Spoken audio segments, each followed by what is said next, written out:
Euzubillahimineşşeytanirracim. Birinci Müslümanlar için tolrak göz aldına getirүү için biz bugün halifelerin turmuşlarını İran'ın devam eterbiz. Çünkü bugün günde İslam deyip eytemiz, dinimiz deyip eytemiz indi. Hem indi kimlerdir anda selefler deyip de yerliklerinin birinci Müslümanlarına dinlerge tırışıp hem şunlara göre birinci Müslümanların turmuşunu İran'ın uşla yok bir ehemmiyetli. Hem olar turunda Allah subhanahu teala Beyne suresinin 8. ayetinde bulaydı. Dibeyte Euzubillahimineşşeytanirracim. Radıyallahu anhum ve radu anh. Allah onlardan razı oldu, hem onlar da Allah'tan razı oldular. Müslim'de getirilgen bir hadis-i şerifte süykülü Peygamberimiz Muhammed sallallahu aleyhi ve sellem ayette, benim ümmetimden en yaxşılar şular, kimler şırında min jiberilgen idimdi. Osman bin Affan radıyallahu anh sahabelerinin uluğlarından bulup cennet bilen şatlandırılgan 10 sahabenin birisiydi.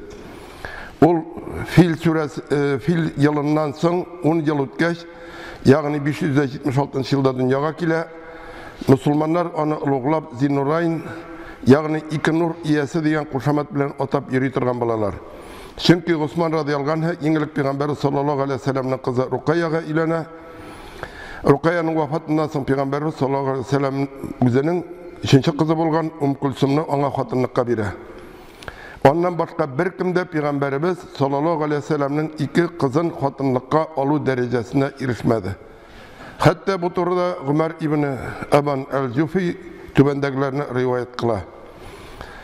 Nişektir eniyim yaklap ağam minden soradı. Bilesin mi ne için Osman'ını iki nur iyesi deyip atadılar. Min yok bilmin diye cevap verdim. Olaydı. Çünkü Adem Aleyhisselam'dan başlayıp kıyamet gününe kadar bir peygamberinin de iki kızına uylangan kişi bulmadı hem bulmayacak deyip Kulsum'da uzak durmayı vefat bula. Şundan sonra Resulullah sallallahu aleyhi ve sellem eğer üçüncü kızım bulsa onu da Osman'a hatınlıkka verir idim diyen. Bu Osman radıyallahu anh'ın Resulullah sallallahu aleyhi ve sellem'e ne kadar yakın kaderli bulduğunu kürsete. Osman radıyallahu anh orta boylu, keng kökrekli, şiver yüzlü, zor kuyu sakallı bula. Resulullah sallallahu aleyhi ve sellem aytken biz onu atabız İbrahim'e bik uşağan deyip bilemiz. Osman radıyallahu anh şul şırda garipler arasında kıymetli son algan küp ilimge iyi bulgan. Ol gariplerin nesil şecerilerin, mekallerin, onların tarihlerini bilgen. Ol bir küp seyahat kılgan. Şam hem Etiyopiya'da bulgan, başka halklar bilen oralaşkan, onların grup kadetlerin, medeniyetlerin öğrengen, hem bu ülkede ona tengler bulmagan. Ol bik mihribanlı, yuvaş, kurkem hılıklı, hiçbir vakit yolgan söylemetirgan, özünün engemedeşin her vakit şotlandırıp, özü yanından rıza etip jiberirge tırşatırgan bulgan. Şulay onun hiçbir vakit hıyanet etmeyi hem öz ömründe bir vakitte de hamir içmeyi hem zina kılmağı da bilgili. Ol cahiliyet şırından bütün garipler hem Kureyşler arasında oluk hürmetke iyi bula. Hatta Mekke halkı ona karata bulgan mehabbeti turunda şiirler yazarlar, jırlar jırlaylar. Onun bütün көркемлігін tasvirler için dübende hadisini misal etirip de getirip istetirgandır. Bir vakit Ali radıyallahu anh sürekli Peygamberimiz sallallahu aleyhi ve sellem'e taharet olur için su getirgende onlardan soruyor. Ya Allah'ın ilsi dehşetli kıyamet günde cevapka çakırılışı birinci kişi kim bulurdu? Peygamberimiz sallallahu aleyhi ve sellem'e ona cevap ettirip Min Allah Teala karşısında özüm küp metreyim, şul kadar kolaşakmın, onlar bütün günahlarım keçirilgen halde çıkacakmın diye. Ali radıyallahu anh onlardan sonra kiminin sıralaşağı turunda soradı. Hem Peygamber sallallahu aleyhi ve sellem ayıttı, Ebu Bekir. Ol şulay yok Allah Teala karşısında özü küp metreyim, şul kadar kolaşak, onlar bütün günahları keçirilgen halde çıkacak deyip cevap verdi. Ali radıyallahu anh tağın soradı. Ondan sonra kim bulur deyip. Resulullah sallallahu aleyhi ve sellem ondan sonra Ömer İbni el-Hattab bulur deydi. Ol da Allah Teala karşısında durur. Hem günahları keçirilgen halde onlardan çıkar deydi. Ali radıyallahu anh ondan sonra kim bulur deyip soru bir devam etti. Süykülü Peygamberimiz sallallahu aleyhi ve sellem aytti. Ondan sonra sen bulursun deydi. Ali radıyallahu anh gaceplenip Osman bin Affan deyip soradı. Onun sorağına Peygamberimiz sallallahu aleyhi ve sellem Osman en yukarı derecedeki yolçunlukka iyi bulu sebeple min Rabbimden onu cevapka çakırmağını soradım. Hem Rabbim benim ütinişimni kabul etti deb cevap verdi. Osman radıyallahu anh Kurayş kabilesi Banu Ümeyye nesilinden bula. Onun nesili Kurayşların bayrağın saklavçılar bulalar. Ol yaş çağından sevde bilen şugulana başlay hem biktis arada biknik bayıp gite. Şulay bulsa da baylık anı bozmay Kurayşların meşhur sevdegarlarından buluğuna koramasdan ol başkalar aldığında tekebirlenmedi, belki tübençilikli, kurkem huluklu bulup kala aldı, hem huluk arasında hürmetli, ihtiramga layık, muhtaçlarga, yetimlerge yardımçılığı, özünün yumartlığı bilen şöhret kazangan bir zat buldu. Osman radıyallahu anh Müslümanların birincilerinden bula. İbn İshak'tan rivayet edilgençe Ebu Bekir, Gali, hem Zeyd İbn Haris'tan son İslam dinini kabul etti. Hem onu İslam dinini Ebu Bekir radıyallahu anh alıp gile. Olar Ebu Bekir radıyallahu anh bilen şu kadar yakşı münasebette bulalar. Şunlarga göre Ebu Bekir radıyallahu anh'ın davetini bik tiz kabul etti. Bir ikilenmişe bir sözsüz kabul etti. İslam dini kabul etti. Osman radıyallahu anh süykülü Peygamberi sallallahu aleyhi ve sellem'ni ihlas köngülen yarata, özünün turmuşun tulusu bilen, Allah'ın ilsi bilen beyli, özünün nesilinin, Kurayşlarının, hatta bütün halkının en hürmetli kişilerinden buluğuna koramasdan, İslam dinini kabul ettiğini işitkeç ondan barça yakınları hatta gaylesi de şitleşe ona zulüm kıla, hem onu gazaplı başlaylar. Kişegine onu yaratkan, yakın kurgan, onun bilen sıklangan, gururlangan kişiler bugün indi onu düşman kure başlaylar. Ağası El-Hakam İbni Ebi El-As, İbni Umeyye İslam'dan baş tartığını talep edip onu buğavlap, bir binaga biklep koya. Ama Osman'ın üst korasından da nıktırığın kurgeç onu azat eti. Kurayşlar tarafından Müslümanlara katı gazap hem kısırklavlar kişiygeç, Allah'ın ilsinin sallallahu aleyhi ve sellem'nin ruhsatı bilen Osman radıyallahu anh'ı Etiyopya'ya hicret kıla hem hicret kılışlarının birincisi bula.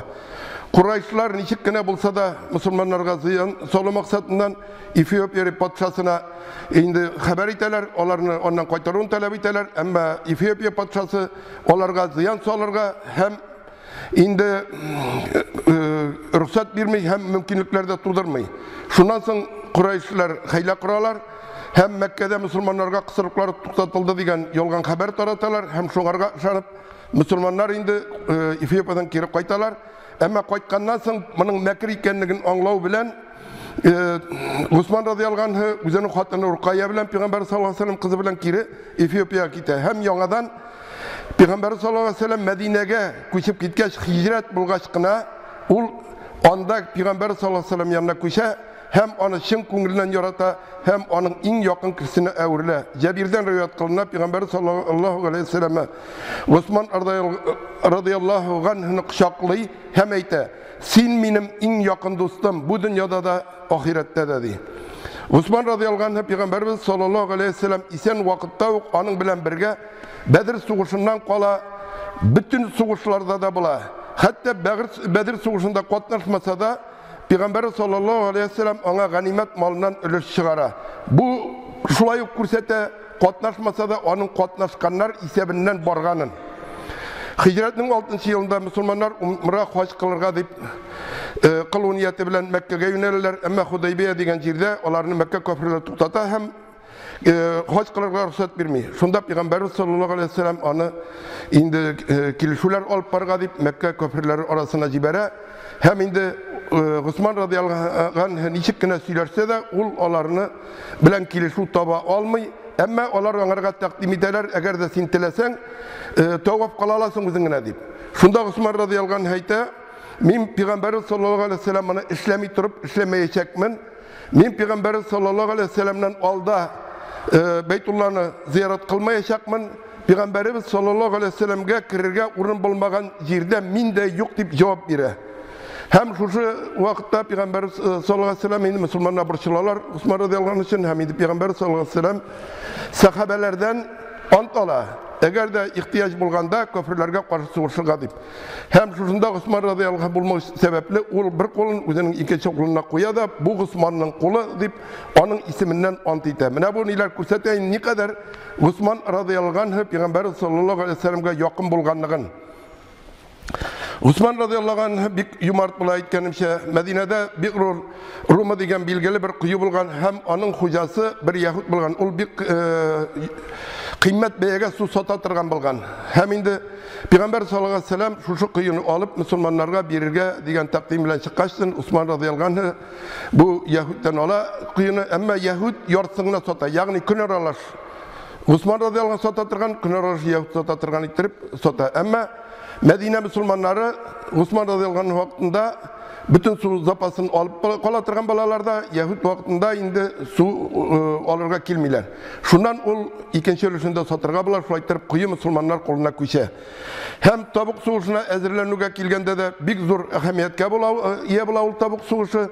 Чөнки Гарәп ярым утравында пәйгамбәр килгәнне һәм мусламаннар барга килгәне, янда яңа дәүләт оешып килгән бик борчивизантияларны һәм алар инде сугышка әзерләнгәндә аларга җавап инде гаскәрне әзерләргә, армияны әзерләргә кирәк була. Һәм шунда Пәйгамбәр саллаллаһу алейһи ва саллям мөрәҗәгать итте шулай ук мусламаннарга һәм Усман радиаллаху анху 10,000 дирхам акча биреп, инде шушы мусламаннар гаскәрен коралландыруга ярдәмен бирә. Һәм шуннан соң Пәйгамбәр саллаллаһу алейһи ва саллям әйтә, бүгенге шушы гамәленнән соң Усман нәрсә генә эшләсә дә ул аңа зарар китерә алмаячак ди. Һәм инде сугышка чыкканда тагын шуңарга өстәп, үзенең булган ярдәменә 350 дия, 50 ат һәм гаскәрләргә азык һәм акча белән ярдәм итә.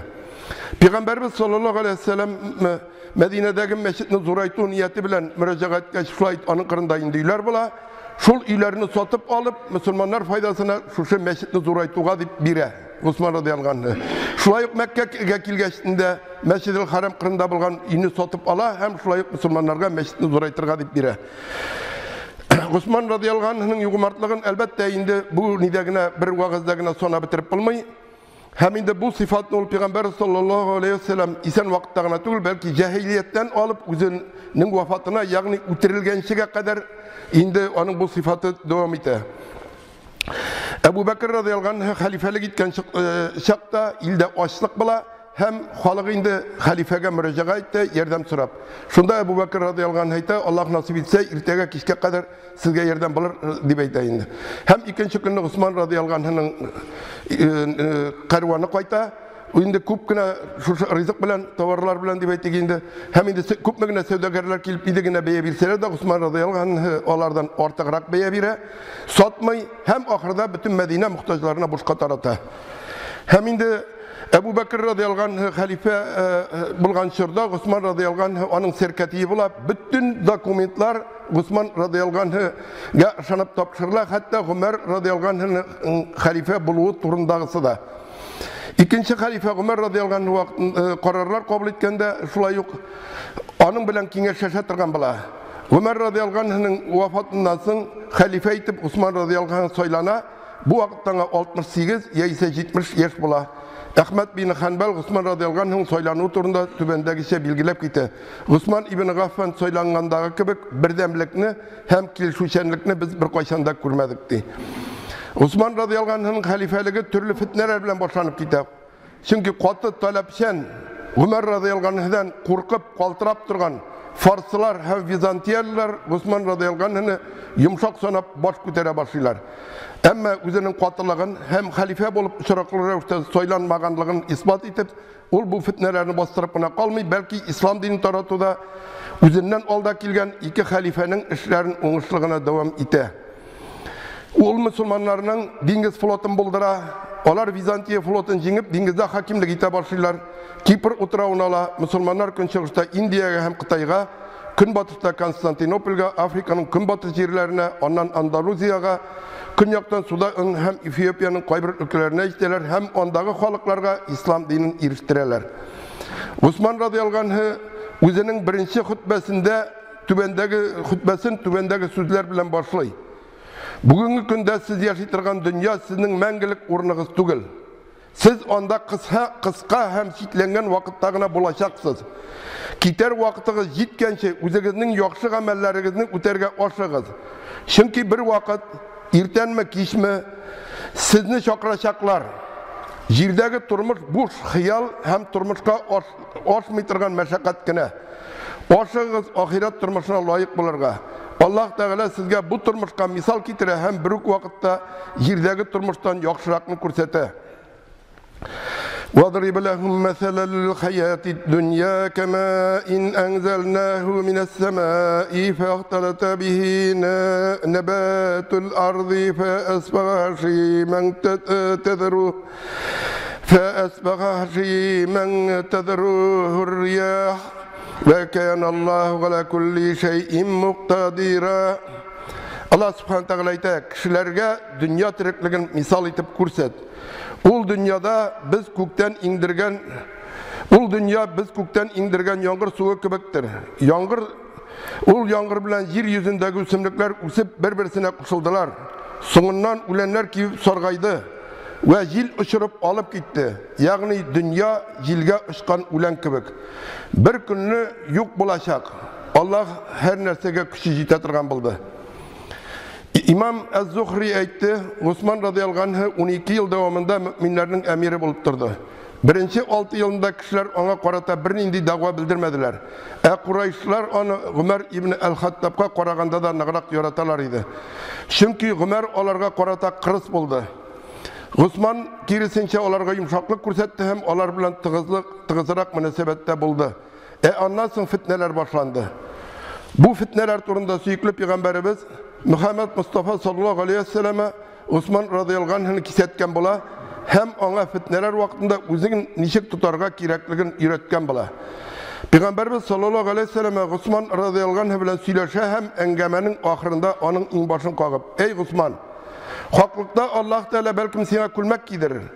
Eğer münafiklar senden onu soluğunu talep etseler, sen onu benim bilen uçraşkanışı solma deyip eyte. Hem indi Peygamberimiz sallallahu aleyhi ve selleme külmek giderir degende elbette halife bulunup göz alında attı. Hem indi bugün bu fitnelerin kilip çıkışınlarının işgaliklerine kirip anlattırmam indi. Hem indi en iyi için kilip çıkarlarsa o fitneler. İbn Haldun yazganlardan İslam için yana yerlerini aşı tuktala. Köp ülkeler bilen Müslümanlar idare ete başlıyor. Garipler başka halklar bilen birge yaşay başlıyorlar. Köşenip kilişiler arasında Peygamberimiz sallallahu aleyhi ve sellem'den turdan tura terbiye algan sahabeler de bula. Onlar az sanlı bulsalar da başkalar onlarga yereler, onlardan örnek olalar, onlarını hürmettiler. Birinci sahabeler ülgeç, örnek olur kişi kalmıyor. Türlü türkümler barka kile, onlar üzere bahsleşip, ülkeler bilen idare etlerge bilgilengen türelerinin, hatta halifenin kimseliklerini izleyip, onlar uğruna başka kişiler bulun talep edip, türlü fitnelerge yol açarlar. Kırıs tabiatlı Ömer radıyallahu anh'dan sonra, yumuşak tabiatlı Osman radıyallahu anh'ın idara ettiği köngüllerinde İslam'a karşı bulgan köplerge özlerinin mekirli planlarını turmuşka aşırga yol aşa. Şulay açlı tuklu yaşayan garipler kuluna Farsı, Vizantiya gibi devletlerinin kıskası bütün dünyanın boylığı kire. Onlar mullukta yaşay başlıyorlar. Onların dünyaya karışları özgere. Hem onlar ahiretini tügül belki kübrek dünyanın talep ite başlıyorlar. Birinci Müslümanlar kimegenden kimi baralar. Onlar uğruna peygamberini kurmagan, sahabelerden terbiye olmagan yaşlar kile. Bu fitnelerinin çıkı sebepleri itken şeyinde bir köp hem indi ana da şulay yok. Bir cümgada belki eğitip de bitirip bulmayı belki kiregi de yoktur. Şu eğitip kitilgen bir nişesi bilen gine indi tuktalıp kalam hem fitne gummen gadi nerse tügül ol. Onun ahırı bik ükenişi tamamlana. Bu fitnelerde Osman radıyallahu anh'ını ütürü bilen tamamlandılar. Evet Peygamberimiz sallallahu aleyhi ve selleme etkençe onlardan ferişteler üyalatırgan bulgan. Hem cennette Peygamberimiz sallallahu aleyhi ve sellem'in ipteşi bulacak kişi. Peygamber sallallahu aleyhi ve sellem aytı cennette her peygamberin ipteşi bular. Benim ipteşim Osman bulur deyip etken. Bugün de fitneler dinge zarardan başka bir nersede kitirmiler. Bugün de fitneler ul zamanda gibi yaşlar dinlet irinşe tutmaganlar tarafından başkarıla. Hem indi min zor siyasetke kirmişler şu meşit derecesindegine eytem. İslam'ın 5 bağanasını ütesen cennetke kiresin ikenin barımızda bile. Şeriatta birinci şiratta üterge tiyişliğen 40 farız var.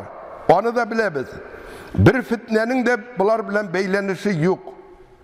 Barısı da ahlak meselesinde. Her birisinin üst ahlakı, olanı, imamını, ustazlarını ihtiram eti yok.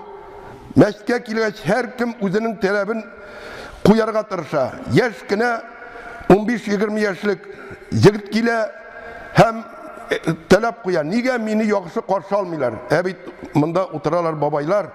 Ol kelip kirgeçim ol alarga özü yaxşı ni ko'rsatirga tiyish. Terbiye ko'rsatirga tiyish. Hem indi mezhepning narsa ekanini bilmaylar. Üretilgen papugay kebek mezhep yok deyip kışkıralar. Tataristan'da da Veliullah Hazretini atıp bitirdiler. Müftü Yıldız Hazret Feyiz'in marşasını şartlattılar. Süleyman Hazret yokka çıktı. Min Kafkas turunda itte turmayım. Devlet namaz okurga, din tutarga ruhsat bire. Eğer halifet zibizip verirler. Şulay bulgaçtın bugünkü fitne. Osman radıyallahu anh vaktindagi fitneden birini bilen de ayrılmay. Fitne ol. Onun başında şeytan tura. Bu likte turgan bugün de tura. Ebit şu şeytanga uzun Müslüman sanavçılar yere. Bugün vagaz Osman radıyallahu anh turunda buldu. Yani bugün de onu tenkitlevçiler tabula. Ul şulay bilgan, ul bulay bilgan deyip biz özümüzün imanımız, ahlakımız bilen bizge misin onu tekşiru, onu tenkitlev. Biz eli günahlarımız keçirilem yok mu bilmeybiz. Cennetke kirge ümitimizden başka, ümit de tügüldür al, hiyalımızdan başka nersemiz var, onu da bilmeybiz. Ol isen vakitte cennet bilen suyundirilgen 10 kişinin birisi bula. Allah Teala barçamızı da fitnelerden yirak buluşu hak Müslümanlardan nasip kılsın. Barakallahu li ve lekum fil Kur'anil azim ve nefagana ve iyyakum bil ayati ve zikril hakim innehu huves semi'ul galim el gafurur rahim el mucibud du'a.